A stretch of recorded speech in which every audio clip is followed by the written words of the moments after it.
Putri. Coba nih, yang kedua,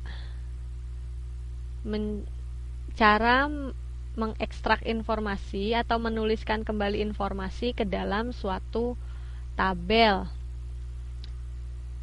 Contohnya adalah nih, saya nih diibaratkan sedang membaca urutan sejarah raja-raja pada kerajaan Inggris. Nah, sebelum Pangeran Charles, Pangeran William, dan lain-lain itu, saya baca tentang semuanya. Kemudian informasi tersebut saya taruh atau saya rangkum dalam suatu tabel. Misalkan, pada tahun sekian-sekian yang menjadi Raja Inggris adalah George pertama.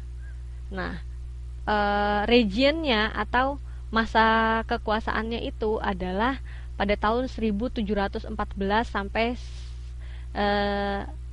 1727. Nah, ini adalah masa dia berkuasa menjadi seorang raja di Inggris.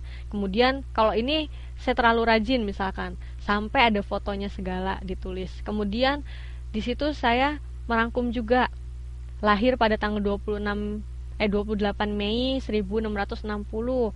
Kemudian ini adalah istrinya, menikah pada tanggal segini, kemudian punya 2 anak, kemudian meninggal pada tahun 1727. Dan dia bisa menjabat sebagai raja karena siapa? Karena dia adalah anak dari Sophia of Hanover. Jadi mau tidak mau dia mewarisi kerajaan tersebut dari ibunya, seperti itu. Kemudian setelah George pertama ada George kedua, yaitu dia adalah anak dari George pertama, makanya namanya George kedua, seperti itu. Kemudian setelah George kedua ada George ketiga, George keempat, sampai akhirnya yang lain. Nah, informasi-informasi ini saya rangkum untuk mempermudah saya mengingat bahwa pada tahun sekian siapakah raja yang berkuasa di Inggris. Kenapa dia berkuasa? Karena dia adalah pewaris tahta dari ibunya. Nah, kemudian raja yang sebelumnya, kenapa dia berkuasa? Si George kedua, karena dia adalah anak dari pewaris tahta yang pertama, seperti itu. Nah, semua saya rangkum menjadi suatu tabel. Nah, kalau misalnya kita terapkan pada mata kuliah bahasa Inggris ya, di sini tulis nama modul 1, modul 2, modul 3, modul 4. Nah, tentang apa saja yang di situ? Modul pertama tentang sinonim, antonim, homonim. Nah, kemudian di sini pengertiannya antonim apa, homonim apa. Kemudian di sebelah sini contohnya apa saja, seperti itu. Yang kedua, misalkan tentang word formation. Word formation itu adalah kata-kata bahasa Inggris, formasi kata dalam bahasa Inggris. Misalkan ada akhiran dan awalan, suffix and prefix ya. Akhiran adalah suffix, prefix adalah awalan. Kemudian contohnya apa? Kemudian di sini pengertiannya apa? Suffix apa, prefix apa? Di sini kita tulis contoh-contohnya, contoh prefix, contoh suffix seperti apa. Seperti itu.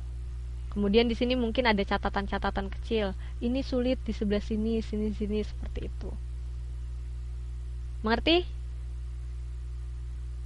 Bisa kira-kira aplikasinya?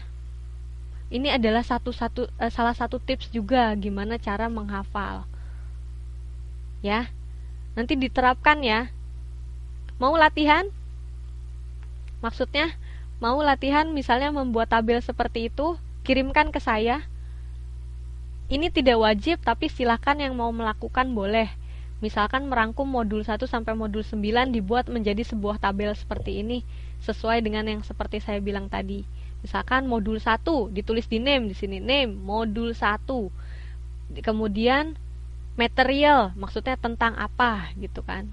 Kemudian di sini pengertiannya secara singkat saja dengan bahasa sendiri, tidak apa-apa, karena kan tujuannya adalah untuk mengingatkan kita kan, untuk mempermudah kita dalam mengingat.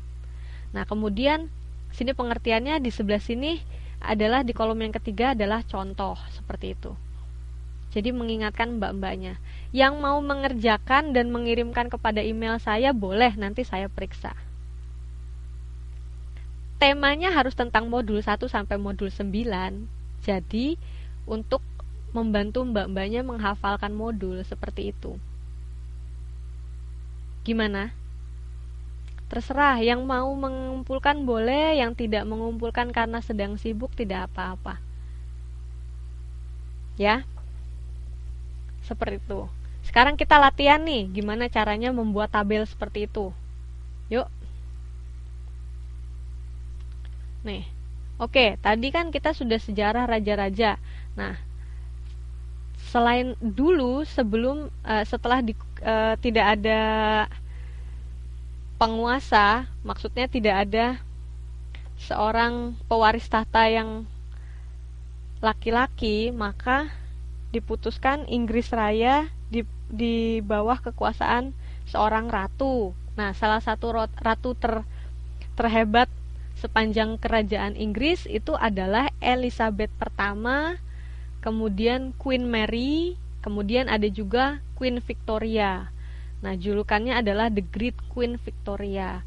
Ini adalah salah satu paragraf yang saya ambil tentang sejarah Ratu Victoria. Nah, yuk kita baca sama-sama.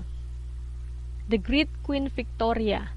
Born in 1819, Victoria was an only child of Edward, the Duke of Kent. In 1837, she ascended the throne and became Queen of Great Britain and Ireland. It was in June of 1840 that the Queen married Prince Albert of Saxe-Coburg-Gotha. They happily raised 9 children. The Queen's loss of the Prince consort in December of 1861. She was named Empress of India in 1876.